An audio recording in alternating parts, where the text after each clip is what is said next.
propos des ennemis, je dirais, ce qui est intéressant dans le discours israélien, disons depuis 50 ans, c'est à quel point les ennemis ont été chaque fois réinventés. C'est-à-dire d'abord c'était Nasser, le président égyptien, ensuite Sadat, celui qui va faire la paix avec Israël, qui a été traité d'antisémite, etc., etc. Ensuite ça a été l'OLP, avec l'idée que c'était les nouveaux nazis, qu'on pouvait tuer leurs dirigeants. Ensuite, c'était le Hezbollah. Ensuite, il y a toujours il y a eu l'Irak de Saddam Hussein. C'est-à-dire, chaque fois, ils vont inventer un ennemi. Et d'ailleurs, c'est pour ça qu'ils sont dans une course folle. Un des aspects quand même euh, particuliers de cette guerre, c'est que c'est une guerre qui inclut tout le Proche-Orient aujourd'hui. Israël est intervenu non seulement en Cisjordanie et Gaza, mais au Liban, en Syrie, au Yémen. Ils ont bombardé la flottille de la paix pour Gaza. Ils ont bombardé le Qatar. C'est-à-dire, aujourd'hui, il y a cette idée que la seule solution pour vivre en paix, c'est de détruire tout le reste du monde. En tous les cas, tout leur environnement. Et ça ne peut aboutir qu'à une guerre perpétuelle. Et c'est ce qui se passe aujourd'hui. Et évidemment, à alimenter des haines parce que les populations dans le monde arabe, et évidemment les populations palestiniennes, qui voient ce qui se passe, je veux dire, demain, l'idée on peut tuer n'importe quel Israélien apparaîtra normale. C'est les milliers d'enfants qui sont aujourd'hui orphelins à Gaza. Je veux dire, vous savez, il y a eu des informations, c'est des Américains qui ont dit que le Hamas avait recruté autant de combattants qu'il en avait tués. Même Macron l'a avoué là, hier dans un discours en disant qu'il y en a certainement autant de membres du Hamas aujourd'hui qu'il y en avait il y a 2 ans. Oui, bien sûr, et de gens prêts à mourir. Vous avez vu votre famille massacrée, vous avez vu vos parents massacrés, etc. Je veux dire, l'idée de la vengeance est une idée dans ce contexte normal. Si vous voulez, le gouvernement Netanyahou engage son pays et c'est un pas supplémentaire par rapport aux politiques précédentes vers une guerre perpétuelle dans la région. Et ça, c'est effectivement très dangereux, y compris pour les Israéliens, pas seulement pour l'environnement arabe d'Israël. Bien sûr, à force de se créer des ennemis, en fait, eh bien, on ne peut pas espérer la paix, certainement. Et puis, moi, il y a quelque chose d'autre que j'observe, c'est que même son allié principal, si celui sans qui Israël ne pourrait rien faire, c'est-à-dire les États-Unis, eh bien, on voit que même aux États-Unis, ce soutien inconditionnel est en train de chuter. On le voit bien sûr dans la jeunesse démocrate, mais on commence aussi à le percevoir de plus en plus, même chez les républicains. Et d'ailleurs, il y a une scission dans le groupe trumpiste avec ce MAGA, Make America First. Et puis, il y en a beaucoup qui disent, ben là, tout ce qu'on fait, c'est pas MAGA, c'est MIGA, c'est Make Israel First. Et puis, du coup, je pense qu'au bout d'un moment, quand le protecteur, le papa, doit s'effacer, avec tous les ennemis qu'on a créés, on n'a pas une longue espérance de vie. Et je souhaite ça pour personne, mais je pense qu'à terme, cette fausse impunité dont Israël a profité ces décennies, eh bien, elle va, un jour ou l'autre, elle ne peut faire autre chose que de se retourner contre elle-même. Et ça va très, très mal finir. Alors, c'est déjà, je dirais, quasiment le summum de l'indicible, hein, mais je ne vois pas comment ça peut s'arranger où tout le monde se tape sur le dos et puis oui, on passe à autre chose. Ça me semble impossible. Non, c'est sûr que le soutien américain, enfin, à la fois on a un soutien qui n'a jamais été aussi important du président Trump à la politique de Netanyahou, et pas seulement du point de vue militaire, du point de vue de la critique de tous les pays qui reconnaissent la Palestine, du point de vue de l'attaque contre la Cour pénale internationale.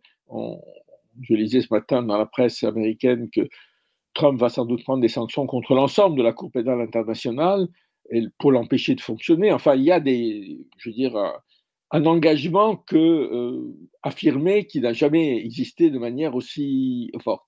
En même temps, il y a une évolution dans l'opinion publique, chez les démocrates notamment, où une partie notamment de la jeunesse démocrate reproche à son propre parti la manière dont il faut rappeler que c'est quand même la première année de génocide, c'était sous la présidence Biden, et que Biden n'a rien fait. Et puis, il y a aussi quelque chose qui est important, c'est l'évolution de la communauté juive américaine, notamment dans la jeunesse, où maintenant une partie de la communauté juive est mobilisée de manière importante en faveur des Palestiniens. D'ailleurs, c'est une des raisons, à mon avis, pour lesquelles on agite tellement l'antisémitisme. On, on, a, on agite la menace de l'antisémitisme au moment même où des parties importantes des communautés juives à travers le monde prennent position contre les génocides. Il y a une volonté de créer une espèce de sursaut nationaliste dans ces communautés juives. Je lisais qu'en Allemagne, il y a eu je ne sais plus combien de gens qui ont été inculpés pour apologie du terrorisme. Je crois que la moitié sont juifs. Donc, voilà, il y a ces évolutions. Maintenant, bon, ce n'est pas à court terme, enfin, je veux dire, ça ne se traduira pas à court terme aux États-Unis en termes politiques, mais ça peut changer et il faut espérer que ça change. Je vous ai déjà entendu dire que Gaza était d'une certaine manière le centre de l'avenir du monde. Moi, je ressens ça aussi, qu'il y a une quête de liberté qui n'appartient pas qu'aux Palestiniens là-bas, mais c'est celle qui devrait appartenir à toute personne qui s'estime avoir un petit peu, je sais pas, la conscience de l'autre. Euh, Est-ce que vous pensez ça et pourquoi la Palestine et la situation particulièrement qui arrive aujourd'hui est si cruciale pour le futur en fait de l'humanité? Alors, il y a plusieurs raisons. D'abord, là, c'est parce que ce qui se joue à Gaza, c'est l'avenir du droit international. C'est-à-dire si effectivement, malgré les décisions de la Cour internationale de justice, malgré les décisions de la Cour pénale internationale, on laisse faire ce génocide, ça veut dire qu'il n'y a plus de droit international. Et qui demain, on pourra reprocher à la Russie d'avoir son comportement en Ukraine, mais, je veux dire, les Russes rigoleront et l'ensemble du monde rigolera, parce que c'est... moi, j'avais fait un article dans le Monde diplomatique après l'invasion russe de l'Ukraine. La majorité des pays ne soutenaient pas cette invention, mais la majorité des pays disaient bah, écoutez, c'est une affaire européenne et ne venez pas nous parler du droit international alors que vous le violez. Israël, les États-Unis l'ont violé en Irak en 2023, en 2003, il y a eu plein d'autres violations. Donc, mais là, on arrive à, je veux dire, au summum de la contradiction entre le discours sur le droit international et la réalité des pratiques politiques occidentales.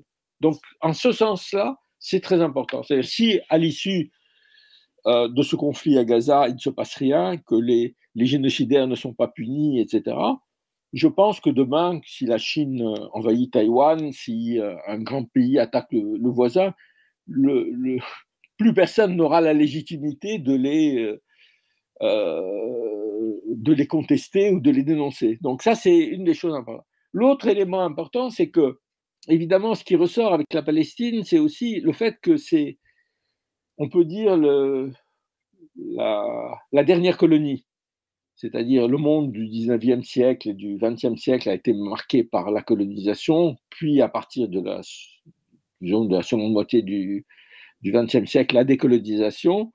Aujourd'hui, le dernier, même s'il y a d'autres, nous on connaît, on a aussi la Nouvelle-Calédonie, etc. Mais enfin, la dernière grande question coloniale qui n'a pas été réglée, c'est la question de Palestine. Et je crois que c'est une des raisons pour lesquelles vous avez des paysans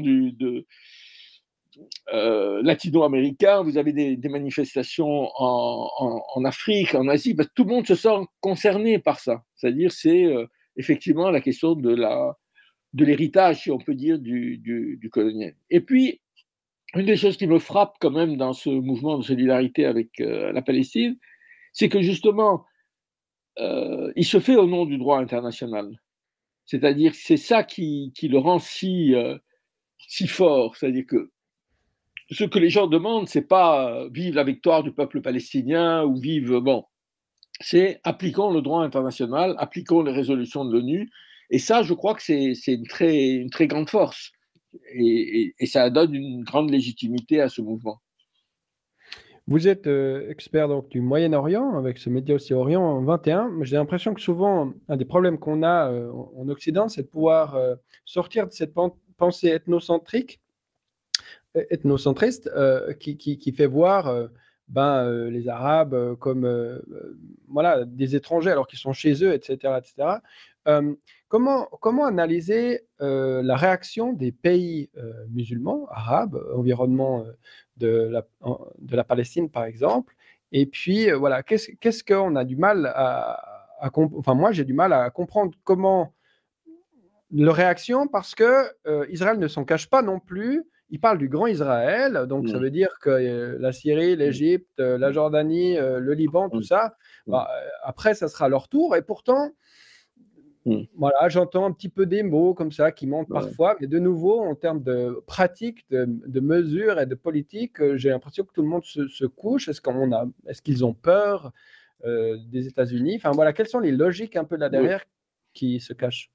Bon, c'est vrai que l'absence de réaction du monde arabe est assez frappante, du monde musulman, malgré tous leurs efforts. Je dis, il faut rappeler, parce que ça c'est un argument sans arrêt avancé par les Israéliens, ils ne nous reconnaissent pas, ça fait des années que le monde arabe et le monde musulman a dit très clairement qu'il était favorable à une paix fondée sur deux États, avec un État palestinien dont Jérusalem-Est était la capitale. Après le 7 octobre, il y a eu un sommet de l'Organisation de la Conférence islamique, de la coopération islamique, pardon, il s'appelle maintenant comme ça, et de la Ligue arabe. Ils ont créé une délégation commune pour avancer cette solution. Donc, c'est important de dire qu'il y a une disposition à une solution de compromis, disons. En même temps, il y a des gouvernements qui sont faibles, qui sont souvent des dictatures, qui dépendent de l'aide américaine, qui dépendent des armes envoyées par les Occidentaux, etc., et qui ont très peur de leur propre peuple. C'est-à-dire, il faut rappeler que le mouvement qui a renversé le président Moubarak, il a commencé en 2008 au moment des grandes manifestations de solidarité avec Gaza. Et tous les dirigeants arabes savent que s'ils permettent ces grandes manifestations de soutien à Gaza, ça risque de se retourner contre eux. C'est des régimes faibles qui sont qui sont des dictatures. Donc, voilà. Et puis, il y a après les pays, je dirais, les pays du Golfe qui, eux, ont des moyens financiers importants, qui, on l'a vu au moment de la tournée de Trump dans la région, essayent d'acheter Trump, en gros. C'est-à-dire, y compris en lui offrant un avion, y compris en lui offrant des contrats d'armement, etc. Il y a eu une chose qui m'a intéressé, c'est comment il s'appelait, enfin le secrétaire d'État américain de Joe Biden, dont je ne me souviens plus le nom, est allé. Blinken? Oui. Anthony Blinken? Oui, Anthony Blinken est allé voir Mohammed Ben Salman, ça devait être en décembre ou 2023. C'était un moment où encore on discutait d'un éventuel paix entre Israël et l'Arabie Saoudite. Et Blinken demande à MBS, à Mohammed Ben Salman, alors qu'est-ce que vous pensez de la Palestine? Et il lui répond, mais ce que je pense, c'est pas très important. Ce qu'il pense, c'est mon peuple. Et on sait que l'Arabie Saoudite n'est pas une démocratie, mais elle est obligée de tenir compte de l'état de son opinion, qui est effectivement très mobilisée sur la Palestine, parce qu'elle voit en direct toutes les images de massacres. Et donc, on a des pouvoirs arabes qui, comment dire, sont à la fois tenus en partie par leur population et en même temps ont très peur de tout bouleversement, quoi. Mais comme je le disais, il y a aujourd'hui une crise de tout le système international parce que, comme j'ai dit, il y a peu de pays qui ont pris vraiment des sanctions contre Israël, même ceux qu'on appelle le Sud global, même la Russie et la Chine, etc. Ils n'ont rien fait. Je dis, ils ont de très bonnes relations avec Israël. Donc, il y a le danger, si vous voulez, dans les années 50-60, quand il y avait le mouvement des non-alignés qui se battaient contre le colonialisme, pour la décolonisation, etc., ils étaient porteurs d'un certain nombre de valeurs. Aujourd'hui, malheureusement, on a l'impression que l'opposition au camp occidental se fait au nom des intérêts de chacun, c'est-à-dire la Russie défend ses intérêts, la Chine défend ses intérêts, purement nationalistes, sans plus aucun grand principe. Et ça, effectivement, c'est dangereux parce que ça présage d'un monde qui est géré par les lois de la jungle, quoi. Absolument. Et là, il y a un wake-up call avec l'attaque quand même d'Israël avec l'aide américaine, évidemment, qui disait qu'il ne savait pas, mais sur le Qatar. Le Ça, c'est quand Qatar, oui. même une Mais surprise, je pense, pour le monde arabe qui essaye de faire des cadeaux, d'acheter la paix, etc.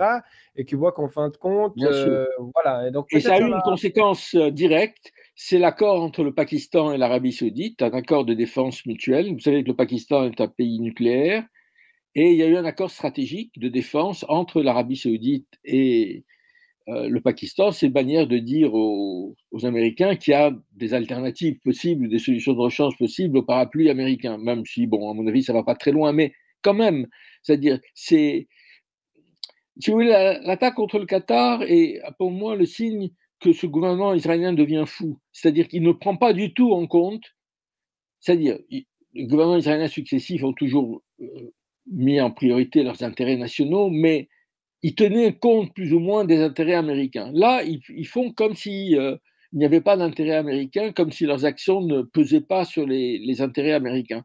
Donc, on a vu, bon, après cette attaque contre le Qatar, Trump a dit il n'y aura pas d'autres attaques. La presse américaine a dit qu'il était très mécontent, etc. Mais ça reste encore purement verbal, quoi. Mais je pense qu'il y a une inquiétude à l'égard de ce gars qui est totalement incontrôlé, dont il faut rappeler d'ailleurs qu'il est à la tête d'une puissance nucléaire, d'une arme nucléaire.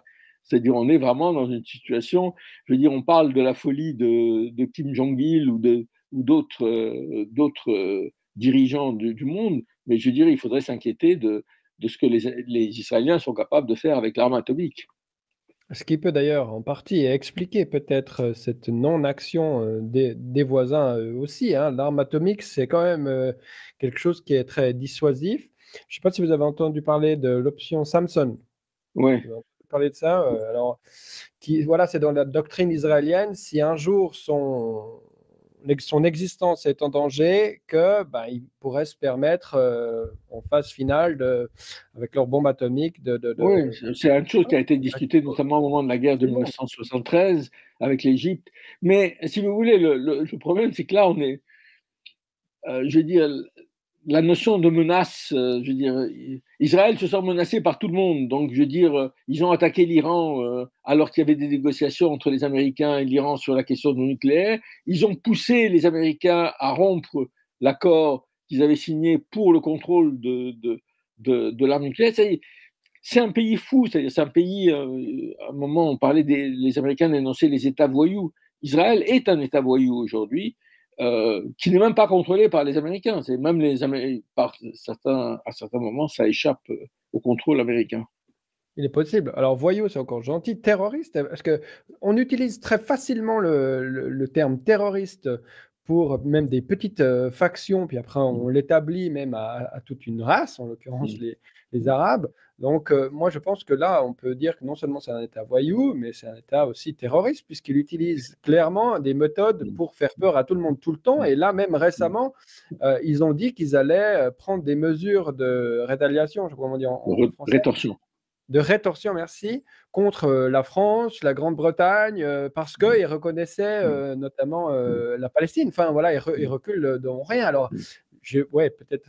Moi, si vous voulez, j'ai toujours eu des réticences à l'utilisation du terme terroriste, parce que d'abord, en droit international, ça n'est pas défini, et donc je préférais de dire, bon, c'est quand un mouvement commet des actes terroristes, c'est-à-dire des crimes de guerre ou des crimes contre l'humanité. Et comme je le dis, si tuer des civils innocents, c'est une action terroriste, à ce moment, effectivement, l'État d'Israël est un État terroriste. Mais bon, encore une fois, je veux dire, là, on est un peu dans la polémique. La question réellement, c'est que le terrorisme a été utilisé depuis 2001 en particulier. Et d'ailleurs, c'est intéressant parce qu'on l'oublie, c'est-à-dire cette idée de guerre contre le terrorisme, c'est Netanyahou, alors qu'il n'était pas du tout Premier ministre, qui l'a invoqué dans les années 80, à un moment où d'ailleurs ça visait essentiellement l'OLP, le Congrès national africain et l'Union soviétique. C'était ça la menace terroriste. Mais il l'a, je dirais, adapté au goût du jour aujourd'hui avec la menace islamiste, l'Iran, etc., etc. Mais c'est dire, Quand vous dites nous luttons contre une organisation terroriste, c'est de manière de dire nous luttons contre le mal. Et avec le mal, on ne peut pas discuter. Ça, dans l'histoire, ça n'existe pas. Je veux dire, le FLN algérien a été qualifié de terroriste, on a fini par négocier avec lui. Beaucoup les groupes sionistes ont été qualifiés de terroristes par les Britanniques, ils ont fini par le négocier, etc. etc. Donc, pour moi, c'est une espèce d'aveuglement. Mais encore une fois, si terroriste, c'est de tuer des civils innocents, Israël est un État terroriste. Il y a beaucoup cet amalgame aussi de dire, quand on critique l'État d'Israël ou le sionisme, de évidemment traiter d'antisémitisme, la haine du juif.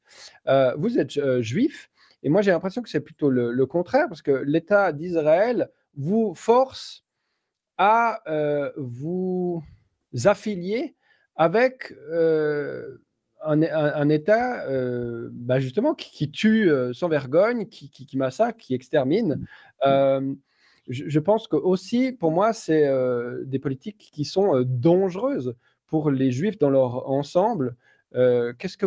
Comment vous qualifiez cette chasse aux sorcières antisémite à tous ceux qui diraient ou qui remettraient en question cette question, enfin ce foyer juif en Palestine, territoire habité depuis toujours? Oui, c'est bon, évidemment, c'est une question difficile. Il faudrait revenir sur l'histoire du sionisme. Comme Maxime Rodinson, qui est un orientaliste connu, lui-même juif, l'avait dit, le sionisme a été une des options possibles pour les juifs face aux persécutions. Il y en a eu d'autres qui étaient l'intégration, il y en a eu d'autres qui étaient l'adhésion à des mouvements révolutionnaires. Il y a eu le Bund, qui était un mouvement autonomiste juif en Europe, en Europe centrale, dans l'ancienne Russie, qui lui ne voulait pas du tout, il voulait une autonomie culturelle avec le yiddish comme langue. Enfin, il y a eu 1001 réponses. Et au 19e siècle et au début du 20e siècle, la vraie réponse des Juifs à la persécution, ça a été l'immigration aux États-Unis. C'est-à-dire qu'il y a eu la terre promise pour les Juifs, mais c'était vrai pour les Irlandais, etc. C'était les États-Unis. Donc voilà, aujourd'hui, ce qui est problématique, il y a plein de choses problématiques dans cette utilisation de la question juive, et parce que d'un côté, on a un discours qui est de dire vous mettez en danger les Juifs en critiquant Israël, et en même temps, nous avons Israël qui dit nous représentons tous les Juifs du monde. Je veux dire, il y a une contradiction, et je pense effectivement qu'Israël aujourd'hui attise l'antisémitisme. Je veux dire, c'est évident que quand il y a des soldats franco-israéliens qui vont se battre dans l'armée génocidaire à Gaza, je pense que demander à des gens des quartiers où ils habitent de faire la différence entre Israéliens, Juifs, sionistes, etc., me semble effectivement un défi difficilement surmontable. Mais il y a autre chose aujourd'hui qui me semble importante dans les communautés juives. J'ai parlé tout à l'heure de la montée de forces d'opposition à la guerre, des fois très radicales, des fois moins radicales, mais qui disent Israël ne parle pas en notre nom. Je crois qu'il y a aussi pour les Juifs une question de quel est l'héritage du judaïsme. C'est-à-dire, j'ai un souvenir comme ça, c'était dans les années 80, je travaillais au monde diplomatique à l'époque, et je défendais déjà les positions actuelles sur la Palestine, et j'ai un journaliste de Tribune Juive qui est venu m'interviewer, l'interview est jamais passée évidemment, et bon, il me dit, mais est-ce que vous êtes juif? Je lui dis, ma mère est juive, mon père est juif, bon, moi, je n'ai pas de relation. Et il me dit, vous êtes religieux? Je dis, non, évidemment. Est-ce que vous vous sentez solidaire d'Israël? Non. Et alors, il m'a dit, mais vous n'avez rien de juif. Et ma réponse a été de dire, mais vous n'avez pas le droit de dire ça. Je suis l'héritier aussi d'une tradition juive qui a été une tradition internationaliste, qui a été une tradition de solidarité avec tous les combattants de la liberté. Et vous représentez ici une tradition du judaïsme qui est une tradition ethno-nationaliste, contre laquelle d'ailleurs des gens comme Einstein ou Hannah Arendt avaient déjà mis en garde. Donc, il n'y a pas une tradition juive, mais c'est important de ne pas laisser non plus la tradition juive, enfin l'idée de l'héritage juif à Israël. Pour moi, Israël n'est pas l'héritier des Juifs du monde. Il représente une partie de ces Juifs, des Juifs qui sont installés là-bas, mais c'est tout. Et je crois que c'est important de combattre cette idée que moi j'ai tendance des fois à dire Israël prend en otage les Juifs du monde, puisqu'elle nous rend solidaires de choses avec lesquelles on n'est absolument pas solidaire.